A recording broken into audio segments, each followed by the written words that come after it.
శ్రీమాత్రే నమః. అందరికీ నమస్కారం. ఈరోజు మన ఛానల్లో స్త్రీలు సౌభాగ్యం కోసం శీఘ్ర వివాహం కోసం చేసే నోమైన ఉండ్రాళ్ళ తద్ది నోము సంపూర్ణ పూజా విధానం ఏమిటో, పూజా సమయాలేమిటో, నైవేద్యాలు ఏం సమర్పించాలో అన్న పూర్తి వివరాల గురించి ఈరోజు మనం ఈ వీడియో ద్వారా పూర్తి వివరాలు తెలుసుకుందాం. ఎక్కడా స్కిప్ చేయకుండా పూర్తి వీడియో చూస్తారని ఆశిస్తున్నాను. అంతకంటే ముందుగా ఇంతవరకు నా ఛానల్ సబ్స్క్రైబ్ చేసుకున్న వాళ్ళు ఉంటే సబ్స్క్రైబ్ బటన్ని ప్రెస్ చేసి పక్కనే ఉన్న బెల్ ఐకాన్ని ప్రెస్ చేసి అలానే ఆప్షన్ ప్రెస్ చేశారంటే నేను పెట్టే ప్రతి వీడియో మీరు నోటిఫికేషన్ ద్వారా మొదటగా చూసేయవచ్చు. ముందుగా వీడియోలోకి వెళ్ళిపోదాం. స్త్రీలు సుమంగలిగా ఉండేందుకు అనేక నోములు ఉన్నాయి. పురాణాల ప్రకారం భాద్రపద బహుళ తదియ రోజు ఉండ్రాళ్ళ తద్ది నోము నిర్వహిస్తారు. అయితే ఈ నోమును పెళ్లి కాని వారు చేస్తే మంచి భర్త లభిస్తాడని, వివాహమైన వారు 5 ఏళ్ల పాటు చేస్తే సుమంగలిగా ఉంటారని పురాణాలు చెప్తున్నాయి. ఈ ఉండ్రాళ్ళ తద్ది నోముకు మోదక తృతీయ అని కూడా పేరు. ఉండ్రాళ్ళ నివేదన కలిగిన నోము కావడంతో ఉండ్రాళ్ళ తద్దిగా పిలువబడింది. ఈ 2025 సంవత్సరం భాద్రపద మాసంలో సెప్టెంబర్ 7 బుధవారం రోజు జరుపుకునేటువంటి ఉండ్రాళ్ళ తద్దే తదియ తిథి ఎప్పటి నుంచి ఎప్పటి వరకు ఉందో ఇప్పుడు తెలుసుకుందాం.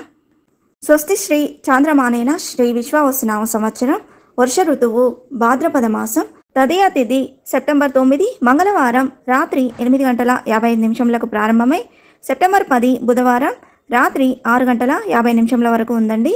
హిందూ పంచాంగం ప్రకారం సూర్యోదయానికి ఏ తిథి అయితే ఉంటుందో ఆ రోజు ఆ తిథిగా పరిగణిస్తాం. కాబట్టి ఈ 2025 సంవత్సరంలో భాద్రపద బహుళ తదియ తిథి అనేది సెప్టెంబర్ 10 బుధవారం రోజు వచ్చింది.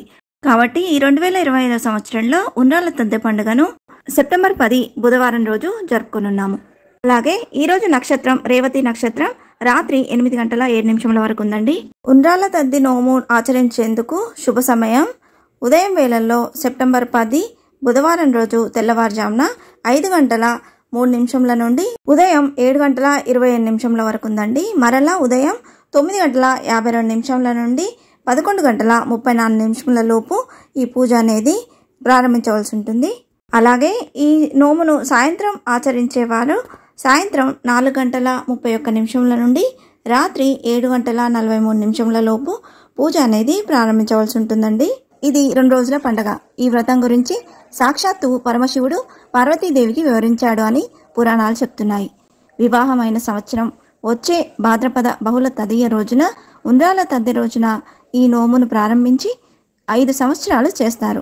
ఇది 2 రోజుల కార్యక్రమం. ముందు రోజు భాద్రపద బహుళ విధియ రోజున 5 బ్రాహ్మణ ముత్తైదువులకు గోరింటాకు, ముద్ద పసుపు కుంకుమలు, కుంకుడుకాయలు, నువ్వుల నూనె ఇచ్చి మా ఇంటికి తాంబూలం తీసుకోవడానికి రమ్మని ఆహ్వానించాలి. ముత్తైదువులు నోము ఆచరించేవారు తప్పకుండా గోరింటాకు పెట్టుకోవాలి. 2వ రోజు అంటే భాద్రపద తృతీయ రోజు ఉదయాన్నే అభ్యంగన స్నానం ఆచరించి 3 ఇళ్లలో ఉయ్యాల ఊగాలి. సాయంత్రం వరకు ఎటువంటి పదార్థాలు తినకుండా ఉపవాసం ఉండి బియ్యపిండితో చేసిన ఉండ్రాళ్లను చేసి వాటిని వండి గౌరీదేవికి మరో 5 ఉండ్రాళ్లను 5 ముత్తైదువులకు వాయనం ఇవ్వాలి. సమస్త శుభాలు చేకూరాలని కోరుతూ మధ్యాహ్నం గౌరీ పూజను చేయాలి. 5 దారపోగులు పోసి 5 ముడులు వేసి 7 తోరాలను అమ్మవారి పక్కనే ఉంచి పూజించాలి. 1 తోరం అమ్మవారికి, 1 నోముకున్న వారికి, మిగతా 5 ముత్తైదువులకు కట్టాలి. బియ్యపిండిలో బెల్లం కలిపి పచ్చి చలిమిటి చేసి 5 ఉండ్రాళ్ళను చేసి నైవేద్యం పెట్టాలి. పూజ తర్వాత చేతిలో అక్షంతలు తీసుకొని వ్రతకథను చదువుకోవాలి.